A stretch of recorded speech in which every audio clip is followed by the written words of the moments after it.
Hello, everyone. My name is Benny Ramondsen, and I will be your language teacher today. We're going to talk about something a little bit tricky in Norwegian, which is sentence structure. Also extremely important to get correct, and also the most difficult things you can learn in Norwegian. So let's have a look at this. I'm just gonna share my screen here for you. There you go. All right, let's see. So this is a PDF that I made myself, specifically for the intention of covering the Norwegian sentence structure thoroughly. So let's just get through it all together, shall we? So here we have the two types of sentences. We got helsetning. Oh, let me see if I can't get, there it is. Prefer that sign, always better. So we have helsetning here and we have leadsetning. These are the two types of sentences that you have in Norwegian. That's it. You're not going to get more than these two.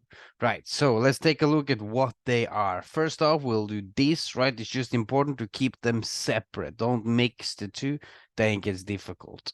So for example, let's take a look here and yes. So we got, there it is, helsetning, right? We have place 0 right here, right? These are the only 5 words capable of taking place 0 here inside the sentence here. They are konjunksjoner. They take place 0 in helsetning. Show you a little bit more shortly, but it's only these 5. You have men, og, eller, for, and so. Just those. Place 1, now this is where it gets a little tricky, is where you have where you can use the subject. It can be, the adverb can be there, it can be place, sted, object, object of the sentence. So here it comes a little bit into play how good you are when it comes to the sentence analysis. If you can figure out what the subject is of a sentence, what the object is of a sentence, then yeah, this is also one of the things I always cover with my students. So here we go, right? And then second place, as we all know, you probably have heard a million times in your courses, place 2, verbs.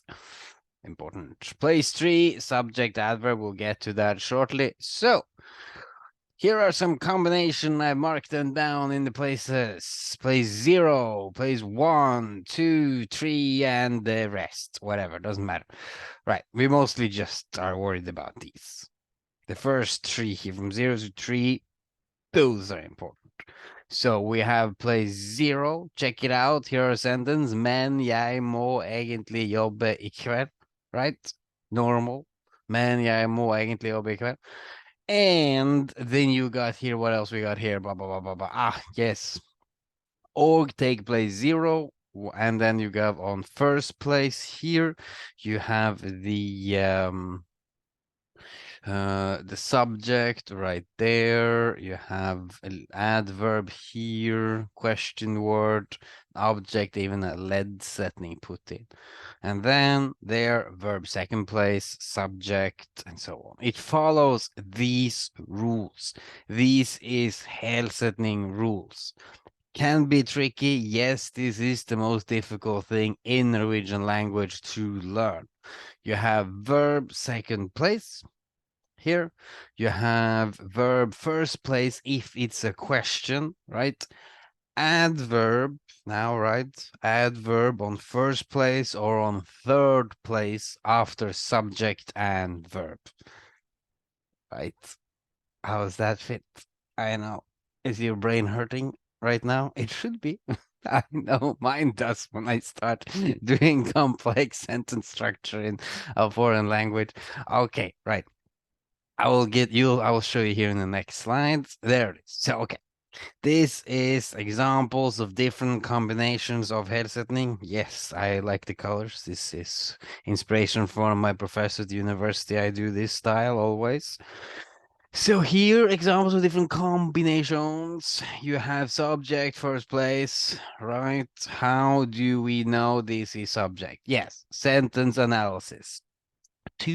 Just quick side note, to find the subject of a sentence, find verb, like here, kan, then ask yourself them, right? Who is doing the verb? Then you get the subject, the sentence. So here you got that, and then add verbs neatly placed here, like so. And then second time around, we got idag, time expression, first place. Idag kan jag. See, I put that on first place.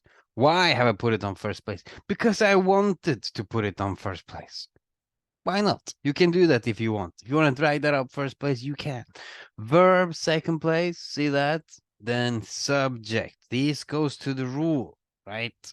Subject in front or behind the verb. Get it? So here subject in front or behind first verb. Remember, kan is verb. A lot of my students, they see these model verbs and then they're like, right, this is not the, and they forget that they're verb. They take first place. So we have here time expression, first place, and then you got the first verb, subject, and now the adverbs. See the rules? Right. There are chapter 7 in Norsk Grammatikk by Kirsten MacDonald, that the green grammar book. It's really, really good. It will have a lot of like exercises in chapter 7 about what is an adverb, should you want to fill that up when it comes to what is what.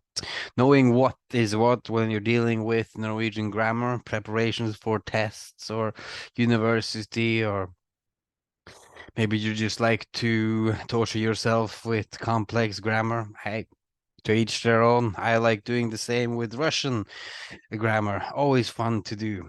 Right, learn new languages. But yes, I digress. Back into this thing here. Let's see. So, third, I have placed here. We got adverb first place. Dessverre. Ah, yes, that's a nice one. Recommend remembering that one for everyone watching this YouTube video. This dessverre is very important. It's nice to put in front of ikke. You sound nicer. Vi har dessverre ikke et ledig bord instead of vi har ikke ledig bord. We har dessverre ikke. It's nicer. Unfortunately, we don't have this in this talk. Just adding this. I like to add it when I speak Polish, at least. Let's see here. Adverb first place. There you got verb, subject, and then these, the rest. All right, we have that option. Cool, cool. And then here I have, aha, that is the object of the sentence rammed in the first place. Right, see that? Object on first place. Why do I do that? Because I can. Right, for you, I can't. So a lot of the like people speaking English, you gotta work on this. You gotta take it slow. Verb first place, because in your head you wanna go. For you, I can. Unfortunately, not. No, that's not Norwegian sentence structure. That's English sentence structure. We don't want that. We want verb second place. Instead of idag jeg kan, you will be understood, but depends if you want to do correct. If you want to pass the test, have to do it the right way. What we got here? This is fun. This is something of my own making. You're in for a treat here. This is the SSAV structure. Doesn't it look nice? Quite proud of that. It's what it stands for is ledsætning. Basically, subjunction, subject, adverb, verb. You got them rightly put here. Pretty sure that's written wrong. I don't care. Doesn't matter. Right, so this is set in stone. If anyone tries to argue you on this structure, just take them, as we say in Norwegian, ta det en bolle. Basically what that means. Just know you never you mind. Every time you use a word which has this classification of subjunction, you will use this structure. You go at, jeg, ikke, then verb. It's not like here where you have different combinations of such, right? It's nothing like this. Always the same structure.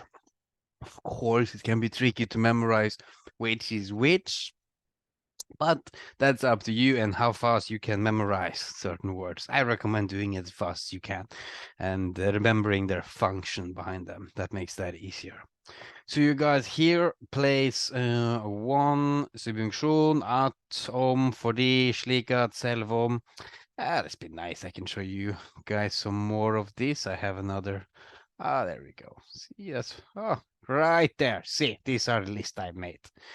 Yes. So I also send this to all my students. You guys here at, for indirect speech.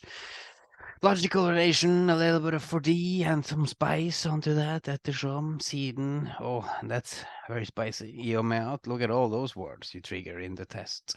250 is minimum of norskprøve. 1, 2, 3, 4 instead of 1. Nice. Not bad. Or this one. 1, 2, 3, 4. Oh, 4 that one too. Yes, they pretty much mean the same thing. So up to you which one you use. They're quite easy. Can be just be careful with using them. They mean the same, like considering because it has very same meaning, but yeah. Anyways, this is one of the list I got. Memorizing this, there are not that many of them, but all of these words on this here list, they are triggering this structure. It's that simple, right? It's pretty easy. I know. It is fantastically easy. It's nice when things are easy. Just don't mess around with this too much. Like my students get into trouble when they start hesitating the grammar, then it's like, then it gets really tricky to do stuff. But yeah, just go straight forward, use the structure, and yeah. Let's see. How to use it. Some more about this. Leadsetning is a lot easier to use than we think. Yes, I put that in there. It gets triggered by the use of the subjunksjoner at, om, hvis, slik at, selv om, fordi, dersom. Right? They're just categories. There's no bigger meaning behind them. Like, what's the difference between derfor or fordi? There's just this is adverb, that's subjunksjon. Why? Who knows? It's what it is, right? It's the category of it, how it's defined, right? So, well, technically, it's this one describes a verb in a certain action, and this is for the joint sentence, but not important for us, right? Unless you want to study at university these type of things, then you just need the categories. These words belongs in this category, they trigger this, and these ones belongs in this category, they trigger that. One way of doing it. So, anyways, how to use leadsetning? They get triggered like so. Leadsetning structure is absolute. It never changes. No change. If you use subjunction, you only have to follow the structure. Yes, it's that easy. Here, combinations of the two. To the left in blue. Nice colors, right? Quite makes it easier. We have helsetning. Jeg kan ikke komme I dag. Where you got their subject, verb, adverb, ikke, and then the rest. Not important. And then after that, in red, we got the rockstar here. Leadsetning. Hvis det ikke slutter å regne. Check it out. We got that. Subjunksjon, subjekt, adverb, verb. Subjunksjon, subjekt, adverb, verb. Oh, subjunction, subject. No adverb, just verb. Look at that. It's very easy. Straightforward. You can have them in the back there or in front, up to you. If you start with leadsetning, like, wait, what happened there? Yes, if we start with leadsetning like it has been done here, right? You will put a comma here and then go with the verb in your helsetning.